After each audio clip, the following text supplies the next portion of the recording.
નમસ્કાર, હું પ્રવીણ. ટી20 વિશ્વકપમાં હવે ઓરિજિનલ ગેમ શરૂ થઈ રહી છે, કેમ કે ટોપ 8 ટીમ જેમાં અપસેટનો શિકાર બની ઓસ્ટ્રેલિયન ટીમ ઘરે ગઈ. ઝિમ્બાબ્વે ક્રિકેટનો જે સુવર્ણ ભૂતકાળ છે અને લીગની જર્સી કરતાં દેશની જર્સીમાં રમવાનું જે ગૌરવ ખેલાડીને હોય છે એ દરેક જે દેશના ક્રિકેટ ફેન હોય છે. દેશ બદલાય છે પરંતુ આ પરિભાષા નથી બદલાતી.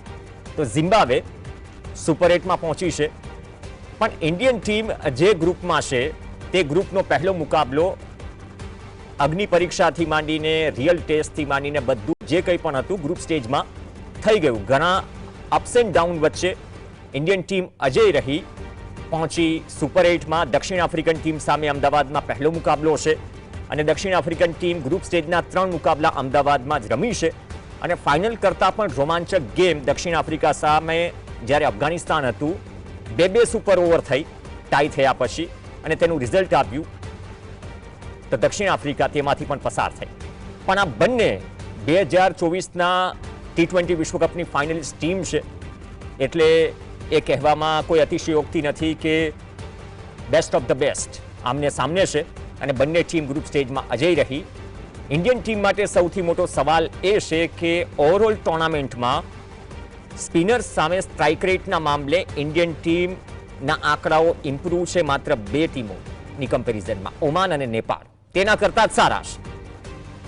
બાકીની ટીમ સ્પિનર્સને સ્ટ્રાઇક રેટના મામલે વધુ ટેકલ કરી ગઈ. તો ઇન્ડિયન ટીમ માટે શું આ ટુર્નામેન્ટમાં સ્પિન પઝલ રહી છે અને સ્પિન પઝલ કેટલી નિર્ણાયક રહેશે? ફાઇનલ પહેલાની તૈયારીના દ્રશ્યો છે. કુલદીપ યાદવથી માંડી વોશિંગ્ટન સુંદરથી માંડી અક્ષર પટેલ, જેને અંતિમ ગેમમાં નેધરલેન્ડ સામે આરામ અપાયો હતો, તમામે નેટ્સમાં બોલિંગ કરી. અભિષેક શર્માએ પણ નેટ્સમાં બોલિંગ કરી અને લેફ્ટ આર્મ સ્પિનરને ટેકલ કર્યો. જ્યારે લાસ્ટ પ્રેક્ટિસ સેશનમાં સૂર્યકુમાર યાદવ અને હાર્દિક પંડ્યા, જે માત્ર 2 રાઇટી બેટ્સમેન છે ઓવરઓલ 11માં, જો ફ્રન્ટ રોના બેટ્સમેનોની વાત કરીએ, બેટર્સની વાત કરીએ. અને બીજી તરફ અભિષેક શર્માએ પણ લાંબા સમય સુધી બેટિંગ કરી.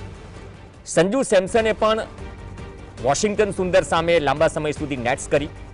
આ બધી જ વસ્તુઓ છે. પ્રેસ કોન્ફરન્સમાં સવાલો પણ થયા કેપ્ટન સૂર્યકુમાર યાદવને. તેમાં એક કોમન સવાલ એ હતો કે સ્પિન ડિપાર્ટમેન્ટ સામે જે એપ્રોચ રહ્યો છે તેને લઈને જે અંદાજ છે સૂર્યકુમાર યાદવનો પ્રેસ કોન્ફરન્સમાં જવાબ આપવાનો, એ જ અંદાજ દેખાયો. કહ્યું કે અમે અત્યાર સુધી આટલું સારું ક્રિકેટ રમી રહ્યા છીએ એટલા માટે એક્સપેક્ટેશન 300 જેટલી છે અથવા તો મેક્સિમમ છે. નથી થઈ, પણ જે થવું છે સારું થવું છે અને કદાચ ઉપરનું ક્લિક થઈ ગયું તો એ સ્કોર પણ જોવા મળશે. અને આફ્રિકન ટીમ લુંગી અંગીડીથી માંડી કગિસો રબાડા, કેશવ મહારાજ, આ જે ટીમ છે, આ જે બોલિંગ લાઇનઅપ છે એને ઘણી વખત ફેસ કરી ચૂકી છે. પણ વર્લ્ડ કપની ગેમ છે, સુપર 8માં 3 મુકાબલા છે, 3માંથી મેક્સિમમ જીતવાનો પ્રયાસ કરશે, કેમ કે ઝિમ્બાબ્વે અને વેસ્ટ ઇન્ડિઝ આ બંને ટીમો સામે પણ રમશે. તો પહેલા પ્રી મેચ પ્રેસ કોન્ફરન્સમાં કયા 2 મુદ્દે સૂર્યકુમાર યાદવે વાત કરી, પહેલા તેના પર નજર. एक्सप्लोर करने के लिए स्टार्ट से ही, क्योंकि सबको पता है अपना अपना गेम, सबको अपना टेम्पलेट पता है टी20 का. बट एट द एंड हमें हमेशा वैसी ही टीम नहीं बनना है कि हम मारते ही जा रहे. कभी ऐसा भी सिचुएशन आ सकता है कि आपके 2 विकेट जल्दी गिर जाए, 3 विकेट जल्दी गिर जाए. तो we have to be a little smart team also to bat well between 7 to 15 and then हमारे पास इनफ फायर पावर है कि एक बार बेस स्ट्रांग हो गया तो we can score around 60-70 run in last 5 overs. तो अभी तक तो वैसा ही सिचुएशन आया. अगर जिस दिन अच्छा स्टार्ट मिलेगा तो उस दिन सेम टेम्पलेट से बैटिंग करेंगे. हम फ्रेंचाइज क्रिकेट खेलते हैं, हम डोमेस्टिक क्रिकेट खेलते हैं, उसमें ऑफ स्पिनर भी आ जाता है कभी कभी बैटिंग करने. और नए बॉल से तो कितने बार हमारे लेफ्टीज ने खेला ही है. तो वो अपना अपना सबका गेम प्लान होता है खेलने का कि कैसे किसको खेलना है. अब वो टाइम पे अगर टीम को रिक्वायरमेंट है कि अगर शॉट्स खेलने, रन्स बनाने, तो रन्स बनाएंगे against off spinners also. But जैसे कि मैंने बोला कि सब लोग अपना अपना गेम प्लान रेडी रखते हैं. अगर ऑफ स्पिनर डाले तो ऑफ स्पिनर, फास्ट बॉलर डाले तो फास्ट बॉलर. अब डालेंगे, कोई दिक्कत नहीं है. बट आई थिंक जो हमारे लिए वर्क कर रहा है अभी तक, अब हम 4 गेम जीते, ऑफ स्पिनर ने डाला है. हाँ, हम थोड़ा ऊपर नीचे हुआ है, बट देन समहाउ हमने ट्राई किया है कि वो सिचुएशन से हम कैसे बाहर आ सके. Hopefully it will be much better from tomorrow. તો બહુ ક્લિયર કટ વાત કરી કે ટેમ્પલેટ શેર છે ને આ ટેમ્પલેટમાં ફિનિશરનો રોલ અને રાહતની વાત એ છે. 17 રનથી last game Indian team Netherland સામે આ મેદાન પર જીતી. તેમાં પ્રયોગો પણ થયા, પણ રનચેઝમાં આ સિચ્યુએશન આવે, પ્લેઇંગ 11 આ ગેમમાં શું ફરીથી અક્ષર પટેલ બટ ઓબ્વિયસ પ્લેઇંગ 11માં આવશે તો એક બદલાવ હશે કે બે બદલાવ હશે? ઘણા બધી પઝલ છે અને ઇન્ડિયન ટીમ કે સાઉથ આફ્રિકન ટીમ જીતથી સુપર 8ની શરૂઆત કરવાના મરણિયા પ્રયાસ કરશે એ વાત પણ બહુ ક્લિયર કટ છે. અમારા senior sports journalist Dakshesh Pathak અને ક્રિકેટ કમેન્ટેટર અને દશકાઓનો અનુભવ ધરાવતા પ્રફુલ વૈદ્ય આપણી સાથે જોડાશે. બંનેનું સ્વાગત છે. દક્ષેશભાઈ, આપથી શરૂઆત કરીએ. જે ટેમ્પલેટની સૂર્યકુમાર યાદવે વાત કરી કે આ તો અમે આટલું ક્રિકેટ આ સિરીઝ પહેલાં, આ ટુર્નામેન્ટ પહેલાં રમી રહ્યા છે એટલે એક્સપેક્ટેશન પહેલી 300ની આસપાસની છે, પણ જે દિવસે ક્લિક થઈ જશે. પણ બંને ફાઇનલિસ્ટ છે 2024ના વિશ્વકપની ફાઇનલની, અને આ ગેમ કદાચ ફાઇનલથી કમ નહીં હોય જે અંદાજમાં બંને ટીમ રમી રહી છે. અને but obvious African team 3 group stage મુકાબલા આ મેદાન ઉપર રમી છે.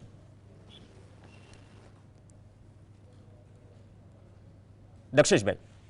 હા પ્રવીણ, સૌથી પહેલા તો આપણા કરતા આપણે એમ કહીએ કે સાઉથ આફ્રિકાને આપણી સામે રમવાનો વધારે ઇંતજાર છે. With a view to avenge. આપણે ભારતીય તરીકે આ શબ્દ ના વાપરીએ, પણ જે રીતે 2 વર્ષ પહેલા સૂર્યકુમારના કેચથી સાઉથ આફ્રિકાને જે જિંદગીભરનો એક ઝાટકો લાગ્યો ફાઇનલમાં, અને મેચ ભારત જીતી ગયું ફાઇનલ, હાર્દિક પંડ્યાએ જે સ્પેલ નાખ્યો હતો, એ આમાં એવું છે કે 100 રને હારવાના અફસોસ કરતા 1 રને હારવાનો અફસોસ લાંબો ચાલતો હોય છે. અને એ મેચ આપણે જે ફાઇનલ જીત્યા, એ અફસોસ સાઉથ આફ્રિકાને કાયમ રહે એવો અફસોસ છે. એ પછી આપણે વર્લ્ડ કપમાં ફરીથી પહેલી વાર સામસામે આ રીતે મળી રહ્યા છીએ મોટી મેચમાં, કારણ કે હવે સુપર 8માં એક પણ મેચ હારવી કોઈને પોસાય નહીં. સેકન્ડ થિંગ કે અત્યારે સાઉથ આફ્રિકાની ટીમ 2 વર્ષ પહેલાની ફાઇનલમાં રમેલી ટીમ કરતા પણ વધારે પાવરફુલ છે. ભલે ક્લાસેન રિટાયર્ડ થઈ ગયો કે બીજા અમુક પ્લેયર્સ નથી, પણ તમે અત્યારે એડન માર્કરામની ટીમનું તમે કોમ્બિનેશન જુઓ, એક નંબર ઉપર ક્વિન્ટન ડિકોક થી લઈ અને છેક 10 નંબર સુધી બેટ્સમેન છે. બોલિંગ ડિપાર્ટમેન્ટમાં તમે જુઓ, એક માર્કો હેન્સન આપણે એ દિવસે જોયો, જે રીતે એને બોલિંગ નાખીને જે જીતાડ્યા હતા પરમ દિવસે, એ માણસની હાઈટ આપણે નજીકથી જે રીતે જોઈ, 6 ફૂટ 7 ઇંચની હાઈટ હોય, 2 ફૂટ કૂદે અને 2 ફૂટ ઉપરથી બોલ આવે, એટલે વર્ચ્યુઅલી 11 ફૂટ ઉપરથી બોલ આવે. પ્રફુલભાઈ, જોઅલ ગાર્નર જે રીતે મોસ્ટ ઇકોનોમિકલ બોલર સાબિત થયો, ગાર્નરના બોલ પ્રવીણ 11.5 ફૂટ ઉપરથી આવતા હતા. એટલે એના બોલ T20માં તમારે રમવા માટે તમારે એક બોલ રાઈઝ થઈને છાતી ઉપર એવી રીતે આવે કે ના તો અમ્પાયર એને બાઉન્સર આપી શકે કે વોર્નિંગ આપી શકે કે ના પેલો રમી શકે. એટલે આપણે ગુજરાતીમાં નથી કહેતા કે નાના મોઢાવાળા કુંજામાંથી વાંદરો ચણા ના ખાઈ શકે. જો ચણા કાઢવા જાય તો હાથ બહાર ના આવે, અને જો ચણા છોડી દે, એટલે એ એવી વાત છે. એટલે માર્કો હેન્સન છે ને, એ is a trump card for South Africa. અને રબાડા, એનગીડી અને અબોવલ, કેશવ મહારાજને કોઈએ પણ સેટ પણ જો લાઇટલી લીધો તો ઇઝ અ મેચ વિનર. અને આપણે વર્લ્ડ કપમાં એને પાકિસ્તાનને જે રીતે બેટિંગ કરીને હરાયું છે, એવરીબડી સો ધેટ. પણ મજાની વાત એ છે પ્રવીણ, આખી વાતમાં કોણ ટોસ જીતે કોણ બેટિંગ ફિલ્ડિંગ લે, મજાની વાત એ છે પ્રફુલભાઈ કે આજે સવારે માત્ર મારા નહીં, આખા ભારતના જે એક નેશનલ હીરો હોવા જોઈએ, 83 વર્લ્ડ કપના હીરો, સેમીફાઇનલ ફાઇનલ બંનેના મેન ઓફ ધ મેચ, અને ગયેલી મેચ જે રીતે જેફ ડુજોનના અને માર્શલના હાથમાંથી ખેંચીને લઈ આવ્યા હતા બોલિંગમાં, the one and only Jimmy Amarnath. Mohinder Amarnath સાથે મારે સવારે આજે 20 મિનિટ વાત થઈ હતી. મોહિન્દર અમરનાથને મેં એક જ સવાલ આ મેચનો નથી પૂછ્યો, પણ અભિષેક શર્માના ફોર્મનો પૂછ્યો. કારણ કે દુનિયામાં 2 બહુ જ મહાન બેટ્સમેનના જીવનમાં એવો ફેઝ આવેલો, ગ્રેગ ચેપલ 1980 થી 81માં એવો ખરાબ ફેઝ આવી ગયો કે 7 ઇનિંગમાં એનો એક જ રન. અને મોહિન્દર અમરનાથનો વર્લ્ડ કપ જીત્યા પછી જયારે વેસ્ટ ઇન્ડિઝની ટીમ અહીંયા રમવા આવી ક્લાઇવ લોયડની, ત્યારે મોહિન્દર અમરનાથનો 6 ઇનિંગમાં 1 રન. એટલે મેં મોહિન્દરને પૂછ્યું કે એ રિફ્લેક્સિસ કે ટેકનિકલ ફ્લો હતો કે સાયકોલોજીકલ એક શેકલ્સમાં હતા. એટલે મોહિન્દર અમરનાથે એવું કીધું कि मैं तो उसको यही कहूंगा कि भाई वो ऐसा कुछ हुआ है वो छोड़ के इट वॉज एन एक्सीडेंट, वो समझ के एक नई मैच इस तरह वो खेले और मुझे बहुत ही कॉन्फिडेंस है कि he will come up and fire to the victory. तो તો મોહિન્દર અમરનાથે મને આ કીધું. એટલે આ મુદ્દો એટલા માટે before a question being asked you Praveen, એટલા માટે મેં એડ્રેસ કરી દીધો કે અભિષેક શર્માનું ફોર્મ એ ટીમ માટે મોટી કન્સર્ન છે અને એને રમાડવો કે ડ્રોપ કરવો એવી પણ ચર્ચા શરૂ થઈ છે કે આ વર્લ્ડ કપમાં એકે રન નથી થયો 3 ઇનિંગ, પણ એને બાજુ પર મૂકી અને કોઈ એક બહુ ટેરિફિક પ્લેયરના જીવનમાં ને કેરિયરમાં આ બહુ વિચિત્ર સ્પેલ આવતો હોય છે, એને એના ઉપર છોડી દઈ પ્રેશર આપ્યા વગર એને કહી દેવું જોઈએ કે ભાઈ કશું જ થયું નથી, you just go all out and play it your game. તો કારણ કે અભિષેક શર્માને ડ્રોપ કરવો, સંજુ સેમસનને લેવો, આ બધા પ્રયોગો હવે પોસાય એવા છે નહીં. You have to put faith on Abhishek Sharma. અને પ્રફુલભાઈ વુડ એગ્રી કે બહુ અત્યારે કઈ આપણી ગુજરાતી ભાષામાં કહીએ તો ટીમ કોમ્બિનેશનમાં મંતર કરવાની જરૂર નથી. જે રીતે આટલે આયા છીએ એ રીતે જ આગળ જવું જોઈએ. And I see no reason. હા, અક્ષર પટેલ ટીમમાં આવશે ડેફિનેટલી. કોની જગ્યાએ આવશે, કુલદીપ કે એ ટીમનો વિષય છે, પણ Akshar Patel on this wicket as an utilitarian batsman also he deserves a permanent place. ઠીક છે, એમાં તો પ્રયોગ માટે એને આપણે ક્વોલિફાઈ થઈ ગયા એટલે નતો રમાડ્યો, આમાં 100% રમશે. Let S C. મને એવું લાગે છે કે કોઈ ફેરફાર આના સિવાય નહીં થાય. ઓકે પ્રફુલભાઈ, આ જ સવાલ છે ને પૂછાયો હતો સૂર્યકુમાર યાદવને કે સંજુ સેમસન, મેં કહ્યું ને કે રાઇટ આર્મ સ્પિનર સામે, વોશિંગ્ટન સુંદર સામે બહુ લાંબા સમય સુધી નેટ્સ કરી 2 દિવસથી, તો હસતા કહી દીધું કે તો શું તમે એમ કહો છો કે નંબર 3 પર તિલક વર્માના સ્થાને સંજુ સેમસનને રમાડવું? મતલબ કે ક્લિયર કટ એક મેસેજ હતો બિટવીન ધ લાઇન્સ કે પ્લેઇંગ 11માં જે ટેમ્પલેટ સેટ જે છે, ભલે કન્સર્ન હોય ઇન્ડિયન ટીમ માટે સ્પિનર સામેનો સ્ટ્રાઇક રેટ, પણ એટ ધ સેમ ટાઈમ એને એમ કહ્યું ને કે જે એક્સપેક્ટેશન છે, જે દિવસે ઉપરનું 2 ક્લિક થઈ ગયું તે દિવસે એ ટેમ્પલેટ સાથે એક્સપેક્ટેશન પણ પૂરી થઈ જશે. એક્સપેક્ટેશનની આપણે વાત કરીએ તો સ્વાભાવિક રીતે આપણે એવું ઈચ્છીએ કે ટોપ ઓર્ડર્સ ક્લિક થાય, અને ટોપ ઓર્ડર્સ ક્લિક થાય એટલે પર્ટિક્યુલરલી પાવર પ્લેની અંદર રન વધે. પરંતુ અનફોર્ચ્યુનેટલી અભિષેક શર્મા જે આપણો ટ્રમ્પ કાર્ડ ગણાય છે એ 3 ઇનિંગ્સમાં ફેલ ગયો. હવે એને માટે બહુ ચર્ચાનો વિષય બની ગયો છે. એકચ્યુઅલી આપણે વધારે પડતો થોડા ઉત્સાહી છીએ એકચ્યુઅલી, એટલે ઘણી વખતે આપણે ક્વિક ડિસિઝન લઈ લેવાનું પસંદ કરતા હોઈએ છીએ. આપણે એવું કહીએ છીએ કે અભિષેક શર્મા નહીં ચાલે તો બીજાને લઈ લો, પરંતુ એવું શક્ય હોતું નથી અને કરવું પણ ના જોઈએ. અને પર્ટિક્યુલરલી આ સ્ટેજ ઉપર માત્ર એક જ બાબત છે એની અંદર કે અત્યારે હું સુનિલ ગાવસ્કરનું વિડીયો જોતો હતો અને સાંભળતો હતો, તો હવે એણે એક સજેશન કર્યું છે. હવે એણે સજેશન એ કર્યું છે કે પહેલા બોલથી બેંગ જવા કરતાં પહેલા 2-3 બોલ જો એ સ્ટ્રેટ બેટથી રમે અથવા તો એ કરે તો એની અંદર એનું પરફોર્મન્સ થઈ શકે. પરંતુ એની સ્ટાઇલ જ એવી છે કે પહેલા બોલથી બેંગ એને રમવાનું અને 4-6 જ મારવાની, એટલે ક્રોસ બેટેડ શોટ એના હોય છે. વચ્ચે ફોરેનના એક કોચ પણ એને મેં સાંભળ્યું હતું, એને માટે એણે પણ એ વાત કરી હતી એને માટે કે અભિષેક શર્મા અમારે માટે માથાનો દુખાવો નથી, we know how to get rid of him. તો આ રીતે એણે જે કર્યું. હવે સંજુ સેમસનની આપણે જો વાત કરીએ તો it is a very tricky situation four Indian team કે ક્યાં કોને ફિટ કરવો.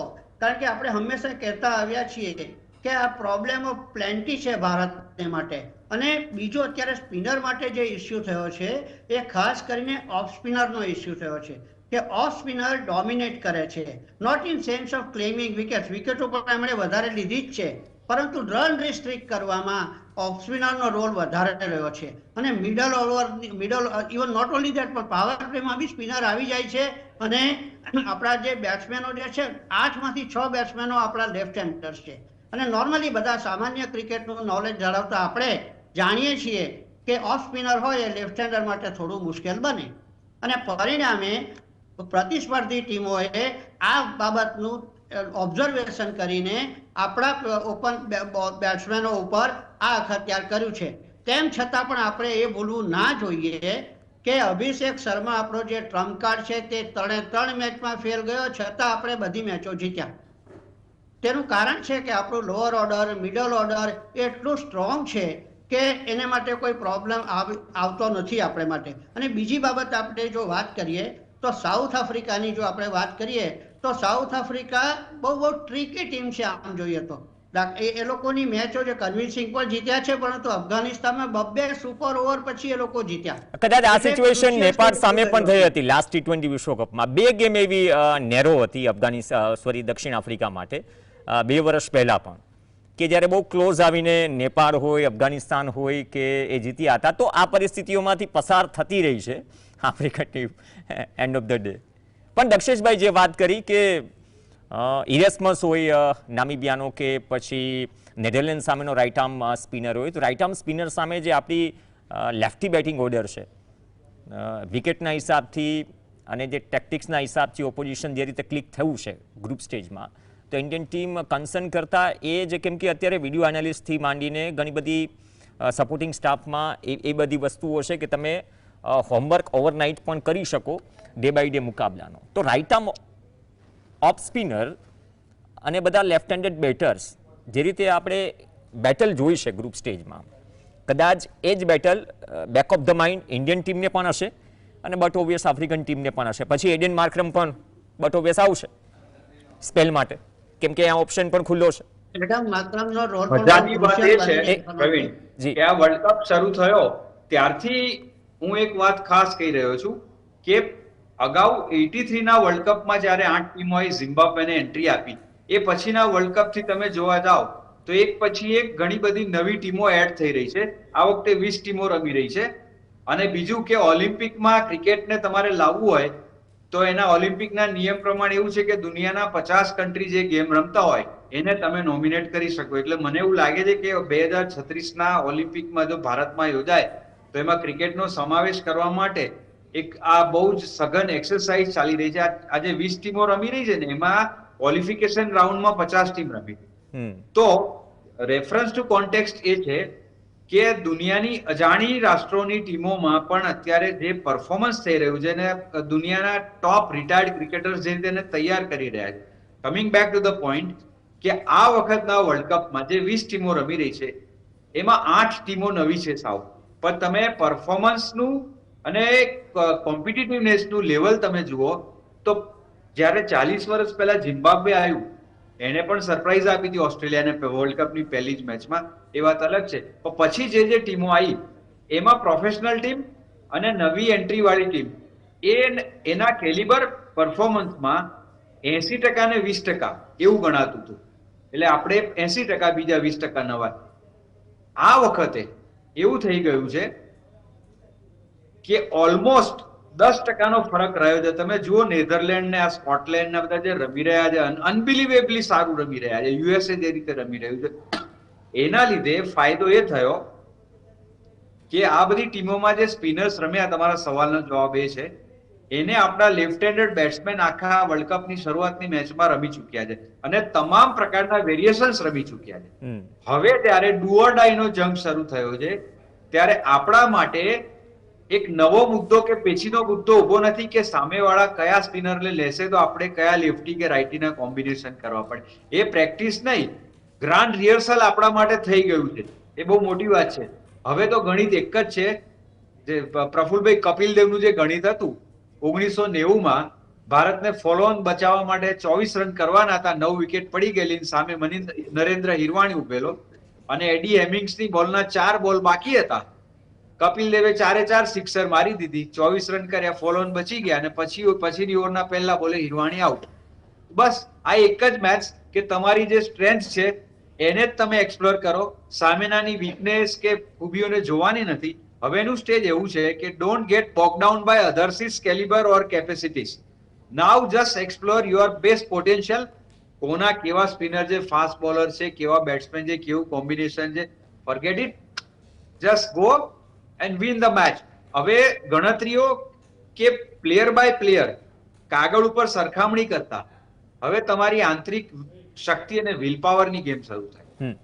તમે જુઓ ઇમરાન ખાનની પાસે 1982માં જયારે કેપ્ટન થયો મુસ્તાક મોહમ્મદના રિટાયરમેન્ટ પછી 82 થી 92, ઇમરાન ખાન પાસે ઘણા બધા વર્ષોમાં ટીમનું કોમ્બિનેશન એવું મજબૂત નહોતું. તમે સામે ક્લાઇવ લોઇડની ટીમ જુઓ, સર વિવ રિચર્ડ્સની ટીમ જુઓ, કે તમે બોથમની ટીમ જુઓ, ગોવરની ટીમ જુઓ, કે આપણી કપિલ દેવની ટીમ જુઓ, કે પેલી બાજુ ત્યાં તમે જોન રાઇટની ટીમ જુઓ ન્યુઝીલેન્ડની. Batsman to batsman, bowler to bowler, Pakistan was not matching. પણ 82 થી 92 સુધી ઇમરાન ખાને પાકિસ્તાનને જે સુપર પાવર બનાવ્યું ને, that was purely on willpower and the zest to win instead of the individual qualities of an individual character. તો મારા ખ્યાલથી આ વસ્તુ ભારતે હવે આ સ્ટેજથી આગળ જવાનું છે કે બસ explore your best, that's all. સામે જે આવું ઓકે, આ પ્રેસ કોન્ફરન્સમાં પાકિસ્તાન સામેની પ્રેસ કોન્ફરન્સમાં પાકિસ્તાન સામે ગેમ હતી. સૂર્યકુમાર યાદવે તમે જે વાત કરી એ જ કહ્યું હતું કે ઓપોઝિશનમાં શું છે, અમારે એમાં નથી પડવું, અમારે અમારી સ્ટ્રેન્થ ઉપર રમવું છે. પણ પ્રફુલભાઈ, એ જ વસ્તુ થઈ જાય છે કે મોટા મંચ પર જ્યારે, કેમ કે આટલી મોટી ઇવેન્ટમાં જ્યારે હોમ ટીમ હોય છે, બટ ઓબ્વિયસ પ્રેશર હોય છે, ભલે ઇન્ડાયરેક્ટલી પ્લેયર પણ સ્વીકારતા હોય, એક્સપેક્ટેશન જ્યારે વધારે હોય છે, એમાં પણ ઇન્ડિયન કેપ્ટન કે ઇન્ડિયન પ્લેયર્સ પર. તો એક સુપર પાવરનું બેગેજ લઈને ચાલવું, એ કદાચ એ બેગેજ ભૂલી જઈને જે તમારું ટેમ્પલેટ સેટ છે અથવા તો જે તમે નેચર સેટ કરીને આવ્યા છો કે અમે જે 15 કે 11 પીક કર્યા છે, એ જે નક્કી કરીને આવ્યા છે એ જ કરવું છે અને આપણી સ્ટ્રેન્થ શું છે એના ઉપર જ આગળ વધવું છે. કદાચ એ જ બોક્સ ટીક માર્ક કરશે ઇન્ડિયન ટીમ સુપર 8માં. હા, તમારી વાત બિલકુલ સાચી છે પ્રવીણભાઈ, કે જે સ્ટ્રેટેજી નક્કી કરી હોય, જે પ્લાનિંગ નક્કી કર્યું હોય એનું એક્ઝિક્યુશન કરવાનો પ્રયાસ કરશે. પણ ભારતીય ટીમ માટે થોડી તકલીફ એ છે કે ભારતની ટીમે એકચ્યુઅલી અને જે ક્લાઇમેટ કન્ડિશન્સ અને વિકેટનું જે ડિફરન્સિએશન છે ને, that May become A problem for India. જે શ્રીલંકાની અંદર જે રમ્યા ત્યાં ટર્નિંગ ટ્રેક હતી અને આપણે અમદાવાદની જો વિકેટની આપણે વાત કરીએ તો અહીંયા કદાચ શક્ય છે કે બોલ થોડો સ્કીડ થાય અને બોલ નીચો પણ રહે. તો એ બાબતનું ધ્યાન રાખવાનું રહેશે ભારતીય ટીમે. અને બોલ નીચા રહેતા હોય ત્યારે ખરેખર બહુ ડિફિકલ્ટ બનતું હોય છે બેટ્સમેનો માટે રમવાનું. પરંતુ સાથે એની સાથે ભારતીય ટીમ માટે ઓલમોસ્ટ આ હોમ ગ્રાઉન્ડ છે. અને તમે જેમ વાત કરી તેમ અક્ષર પટેલ દાખલા તરીકે, તો એને માટે તો આ હોમ ગ્રાઉન્ડ જ છે, એટલે that is a blazing for him. તો આ રીતે જોઈએ તો ભારતીય ટીમ માટે અહીંના ક્લાઇમેટિક કન્ડિશન્સમાં, અને બીજી બાબત એ કે આપણે એમ કહીએ છીએ કે હોમ ક્રાઉડનું પ્રેશર રહે, એ સ્વાભાવિક છે પ્રેશર રહેવાનું, કારણ કે ભારતીય ટીમ માટે એક્સપેક્ટેશન્સ પુષ્કળ હોય છે. અને એક્સપેક્ટેશન કોની પાસે હોય? જે પરફોર્મ કરે એની પાસે એક્સપેક્ટેશન હોય. અને જેમણે આ રીતનું એચિવમેન્ટ કર્યું હોય એને માટે એવી જ અપેક્ષા રહે કે એ લોકો એચિવમેન્ટ મેળવે. હકીકતમાં જોઈએ તો આ મેચ ફાઇનલ પહેલાની ફાઇનલ છે એમ કહીએ તો પણ ચાલે. But at the same time, India is having an edge over South Africa considering all the factors. અને બીજી બાબતે જ્યાં સુધી બેટિંગની આપણે વાત કરીએ તો બેટિંગમાં ઓલમોસ્ટ દે આર એટ પાર. પણ ભારતીય ટીમની જો આપણે વાત કરીએ તો બોલિંગની અંદર પર્ટિક્યુલરલી જસપ્રીત બુમરાહ અને વરુણ ચક્રવર્તી એ એમને માટે હેડેક બની રહેશે, એમાં કોઈ શંકાને સ્થાન નથી. શરૂઆતમાં જસપ્રીત બુમરાહ અને ત્યાર પછી વરુણ ચક્રવર્તી, આ બે બોલરોની જે 8 ઓવર જો હશે એ they will prove to be very very crucial. ભારતીય ટીમે એક જ બાબતનું ધ્યાન રાખવું જોઈશે કે મિડલ ઓર્ડરમાં જે રન રેટ છે એ મેન્ટેન કરવાનો રહેશે. અને પછી પાછલી સ્લોગ ઓવર્સમાં તો આપણે જાણીએ છીએ કે શિવમ દુબે એન્ડ કંપની કઈ રીતે રમે છે તે. તો શરૂઆત જો સારી હશે, well begun is half done. Let us hope કે અભિષેક શર્મા ક્લિક થાય અને પાવર પ્લેની અંદર સોલિડ ફાઉન્ડેશન મળે અને તેના ઉપર મિડલ ઓર્ડર જે છે એ કેપિટલાઇઝ કરે. That is the only thing. Okay, 1 મિનિટનો સમય છે લક્ષેશભાઈ. બે મહત્વની વાત. ચલો, અક્ષર પટેલ અને જસ્સી માટે તો હોમ ગ્રાઉન્ડ છે, પણ જે બોલ સ્કીડ થવાની વાત કરી આપણે નેધરલેન્ડ સામેની ગેમમાં જોયું, એ ઇઝી નહોતું કે તમે સીધા વિકેટ પર આવો ને મોટા શોટ્સ લગાવો. બીજું કે વરુણ ચક્રવર્તીની 5.5 કરતાં પણ નીચી ઇકોનોમી છે આ ટુર્નામેન્ટમાં. જસપ્રીત બુમરાહ 3 ગેમ રમ્યો છે, એકમાં આરામ અપાયો, 6 જે એક્ઝેક્ટ ઇકોનોમી. તો આ ઘણું મેટર કરશે. વિકેટ પણ આઈસીસી ઇવેન્ટમાં જે પીરસાય છે, નોર્મલ ડેઝમાં અમદાવાદની વિકેટ આ પ્રકારની હોતી નથી. એટલે એ પણ અનુભવ ઇન્ડિયન ટીમને લાસ્ટ ગેમમાં થઈ ગયો નેધરલેન્ડ સામે. જે ખાસ તો બાઉન્સવાળી વાત જે છે, સ્કીડ થઈ રહ્યા હતા બોલ. પ્રવીણ, આમાં એક મુદ્દો બહુ જ, હવે જ્યારે કટ ટુ કટ કોમ્પિટિશન છે ને ત્યારે મુદ્દો હવે ફિલ્ડિંગ નો આવે છે. Right Prafulbhai, perhaps you would agree કે આગલી મેચમાં આપણે જે રીતે ફિલ્ડિંગમાં 4 કેચ છોડ્યા હતા એ જોતા હવે ટીમના સિલેક્શનમાં બેટિંગ અને બોલિંગ ઓલમોસ્ટ ઇક્વલ હોય તો કોણ વધારે સારો ફિલ્ડર એ ક્રાઇટેરિયા આવશે.